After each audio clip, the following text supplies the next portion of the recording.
ચોલીવાળું ફૂલ સ્લીવનું ચોલીનું blouse કરવાનું છે। જો આની લંબાઈ છે પાછળ હૂકવાળું છે। જો આપણે આ પાછળ હૂક કરી છે ને એટલે આ પાછળ હૂકવાળું છે। આવી રીતના જો આ પાછળ હૂક છે અને ચોલીનું આપણે કટિંગ કરવાનું છે। જો આની સૌથી પહેલાં આપણે લંબાઈ હંમેશા પાછળથી જ લેવાની। જો લંબાઈ છે 15.5 અને ફૂલ સ્લીવવાળું છે અને સ્લીવ છે 19ની અને ગાળો છે 6ની અને મોહરી છે 4ની અને ખંભો છે 3નું અને પાછળનું ગળું છે 6નું। પાછળનું ગળું 6 અને આગળનું ગળું આમાં નાનું છે પેક ગળું છે એટલે આગળનું ગળું 4.5 અને છાતીનું માપ છે આ પાછળ હૂકનું છે ને એટલે એમાં આખું છાતીનું માપ લેવાનું છે। જો છાતીનું માપ છે 16 અને કમર છે કમર આટલું બાદ કરી દેવાનું। આઈ લગાડીને આપણે એ બાદ કરીને પછી અહીંયાથી કમરનું માપ લેવાનું। જો કમરનું માપ છે 28ની કમર છે। હવે આ જ માપથી આપણે આમાં શોલ્ડર આવશે 16નું છે ને એટલે એમાં શોલ્ડર આવશે 5.5 પેક ગળાનું છે પાછળથી ખુલે છે ને ઓછા ગળાનું છે ને એટલે 5.5નું શોલ્ડર આવશે। હવે આ જ માપથી આપણે ડ્રોઈંગ કરશું। હાલો હવે સૌથી પહેલાં આગળનું ભાગ આપણે જો હવે આપણે 15.5નું છે ને એટલે આપણે આમાં આગળનું ભાગ આમાં આગળ હૂક કરવાનું છે પાછળ હૂક નથી કરવાનું। એટલે આપણે સૌથી પહેલાં આગળનું આપણે આ કટ કરી જો સૌથી પહેલાં અહીંયા ખુલે ને એ બાજુથી કરવાનું છે। સૌથી પહેલાં આઈ હૂકનું એટલું અહીંયા બાદ એ પ્રિન્સેસ કટ જ છે એટલે એકદમ સહેલું બ્લાઉઝ છે। જો 16નું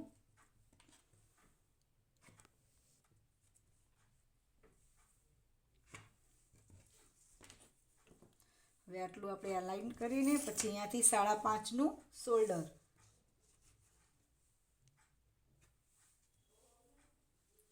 5.5નું શોલ્ડર અને અહીંયાથી આપણે આર્મ મોલ્ટે 5.5નું જ લેવાનું છે।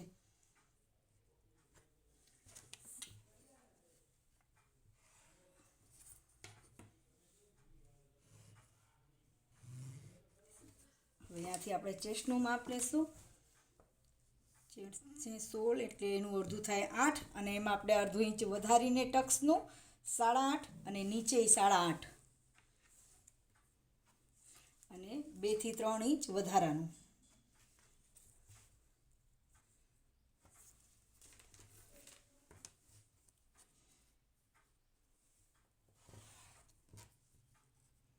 એકદમ સરળ રીત છે બ્લાઉઝની।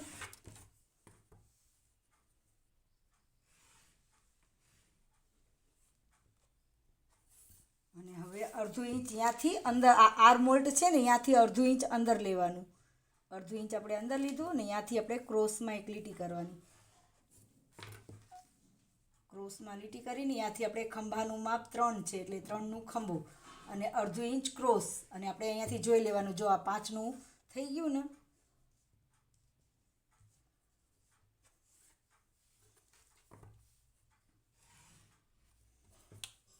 અહીંયાથી આપણે જોઈ લેવાનું કે જો આ 5નું હવે પરફેક્ટ છે ને અડધું ઇંચ સિલાઈ આવશે ને એટલે એ પરફેક્ટ માપ થઈ જાય। હવે અહીંયાથી 1 ઇંચ ઉપર લેવાનું છે। આર્મ મોલ્ટના જે આપણે અંદર અડધું ઇંચ અંદર લીધું છે ને અહીંયાથી જ આપણે 1 ઇંચ ઉપર લેવાનું અને અહીંયાથી થોડુંક ગોલ શેપ આપવાનું એટલે અહીંયાથી ગોલ શેપ હોય ને એટલે ફિટિંગ સરસ આવે અને આ લીટીને આના ઉપરની બીજી લીટી ઉપર જ ગોલ શેપ આપવાનું। હવે આગળનું ગળું 6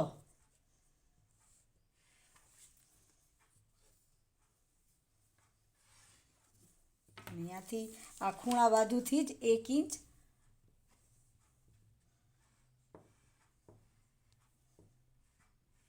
અને પછી હવે અહીંયાથી આપણે ઉપરથી જ વચ્ચેના સેન્ટરે આપણે ટક્સ પોઈન્ટ ક્યાં આવે 10 ઉપર એટલે 10 આમ તો 9.5 ઉપર આવે પણ અડધું ઇંચ અહીંયા શોલ્ડરમાં જાય ને એટલે 10 ઉપર ટક્સ પોઈન્ટ લેવાનું। પછી અહીંયાથી સીધી લીટી કરી દેવાની। બધાયના માપમાં 9.5થી 9.5 ઉપર જ આવે। 9.5થી 10 ઉપર જ આવે અને અહીંયાથી સેજ અહીંયા આગળના ફિટિંગ હાટું આના સામે 1.5 ઇંચની એક લીટી। બાકી આપણે આમાં કાંઈ નથી કરવું। હવે અહીંયાથી આપણે ટીક ટીક કરીને અહીંયાથી આટલું અને અડધું ઇંચ જે આપણે આ સિલાઈનું લીધું છે ને વધારાનું હવે આ થઈ ગયું આપણે પ્રિન્સેસ કટનું માપ. હવે આવી જ રીતના આપણે પાછળનો ભાગ અહીંયા કરશું અને પછી આની સ્લીવની કટિંગ. બસ 3 કટિંગમાં આપણે બ્લાઉઝ થઈ જાય.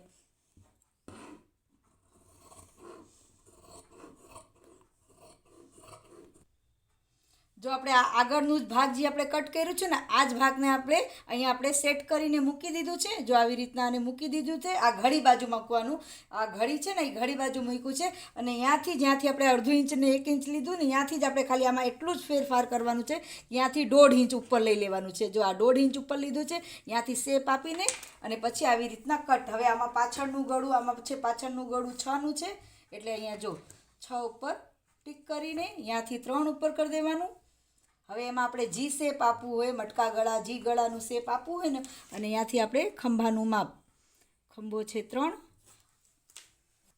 જો આ પાછળના ગળાનું જો અહીંયાથી 3નું 3.5નું માપ લઈ લીધું અને ત્યાંથી આપણે એકદમ ગોલ શેપ આપવું છે ને એટલે થોડુંક મોટું સરસ કર્યું છે અને થોડુંક હજી નીચે ઉતાર્યું છે દોરીવાળું છે અને જો ત્યાંથી આપણે થોડુંક નમતું એમ કે હવે આમાં પલટાવીને જ કરવું છે એટલે એવી રીતના જ જો થઈ ગયું. હવે આને કટ કરશું. હાલો હવે આને આપણે કટિંગ કરી લઈશું. જો આપણે સ્લીવનું માપ લેવાનું છે આપણે આવી રીતના ઘડી બાજુથી જ આ જો આવી રીતના 4 ફોલ્ડ આ ડબલ ફોલ્ડ છે અને એવી રીતના 4 ફોલ્ડમાં કરી દેવાનું. પછી પહેલાં સૌથી પહેલાં અડધું ઇંચનું નીચે આ બાદ કરી દેવાનું. હવે આપણે 21 ને 20ની સ્લીવ છે ને એટલે એનું અહીંયાથી 21નું માપ લેવાનું છે. જો અહીંયાથી આપણે 21નું માપ લેવાનું છે.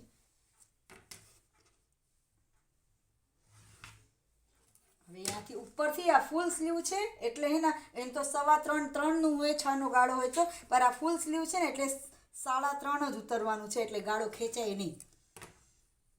ફૂલ સ્લીવમાં થોડુંક વધારે ગાળો ઉતરવાનું અને પછી અહીંયાથી આપણે ગાળાનું માપ લઈ લેવાનું છે. ગાળાનું માપ છે 7 અને અહીંયા હવે થોડુંક સાંધો આવશે. આ જે ઉપરથી નીકળશે ને એ જ સાંધો અહીંયા આવશે અને પછી અહીંયાથી મોહરીનું માપ છે 4 અને 2 ઇંચ વધારાનું.